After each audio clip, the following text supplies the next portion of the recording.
How bad are the roads in the wintertime during a snowstorm? That is a question I get asked almost every time somebody reaches out to me that's looking to relocate to Utah. So today I'm going to give you a firsthand look of the road conditions this past week when we were just slammed with storm after storm. So stay tuned.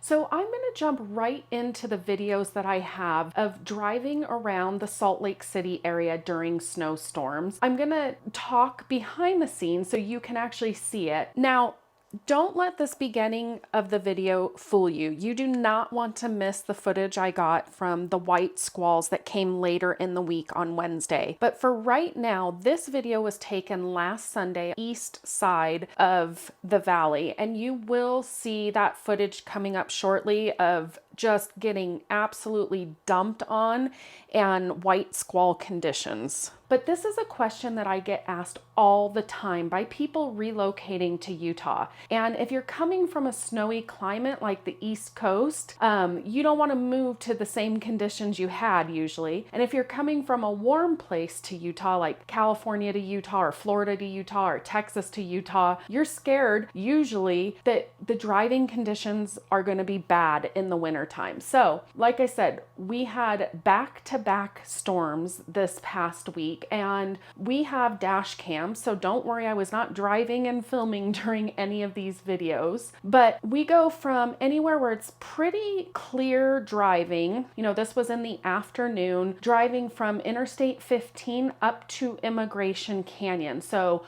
for those of you not familiar with the area, it's 15 north to 215 east, up to Foothill, past the Hogle Zoo, and up Immigration Canyon. So as you go east, you'll notice there's more and more snow as you get to the benches. And the same is true for the west side. Now, I don't live on the west side of Interstate 15, but I have many friends and past clients that do. So I am taking their word for it that the west side gets really hammered, and then the closer you get to I-15, it tapers off. Now, the same is true in reverse, as you'll see from Interstate 15, it's tapered off, and then as you go east towards the mountains and benches and ski resorts, it gets greater amount of snow.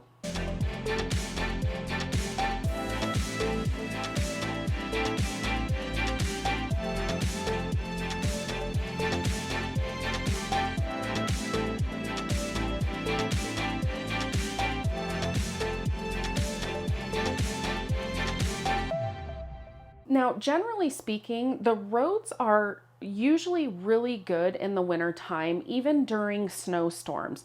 You'll see in this video Wednesday night, we got hit with snow squalls and had winter weather advisories. So this is a little bit of a unique, two different extremes for you to see. And this type of weather really gets bad on the roads maybe 1 to 3 times a season.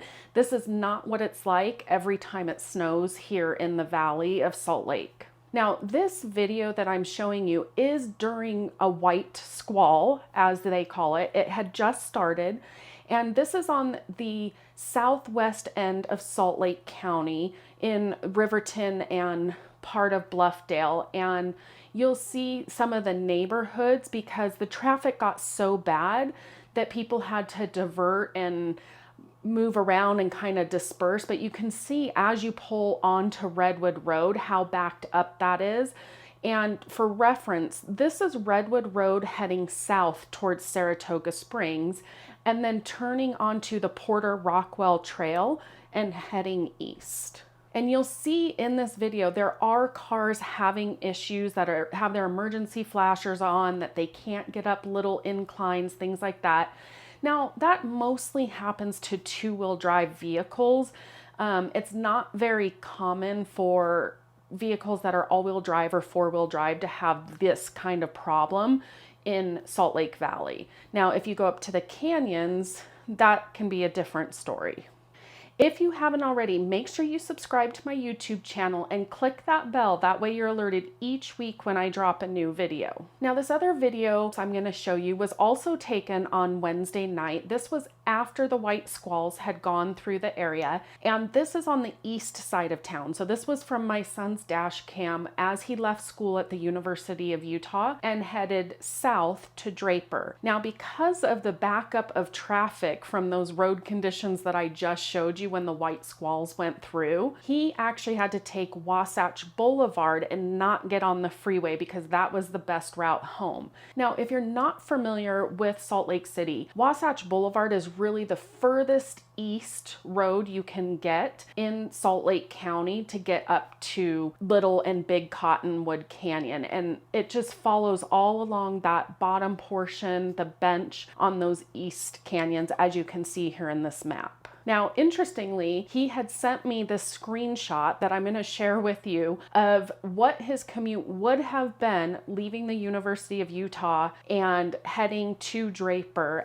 this was taken about 5:15 at night. Now, when he finally left at 7:30 at night, you can see the roads are not great, especially along Wasatch Boulevard and as you head into Draper, but it only took him about an hour to get home versus what you see in the screenshot. So again, I'm showing you really the extreme differences that we see here in Salt Lake City for snowstorms. Sunday was pretty mellow. You can see it snowing even throughout the week, Monday, Tuesday, Wednesday, when some of this was clipped together in different parts of the valley. The roads really were not affected. Traffic was slowed down on the freeways, but you're not stopped like a parking lot. And then that extreme change with the very heavy snowfall, white squalls, and just dumped very quickly around the valley. And there you can see the traffic and the backup and the commutes taking a lot longer than normal. But again, that's not something that happens all the time. You know, we typically see that 1, 2, 3 times a year during the winter season. Now, I'm also going to put a video here. This was taken last winter in the Draper area during a storm. So you may also want to check that out and see what it was like last year during a heavy storm in the city. None of the freeway driving. If you're looking at relocating to Utah, chances are this is a question you've had for yourself. So I'm happy that I was able to share this week of storms with you and you can see both extremes. If you have any real estate related questions, feel free to reach out to me. I am always here to help, but as always, make it a great day.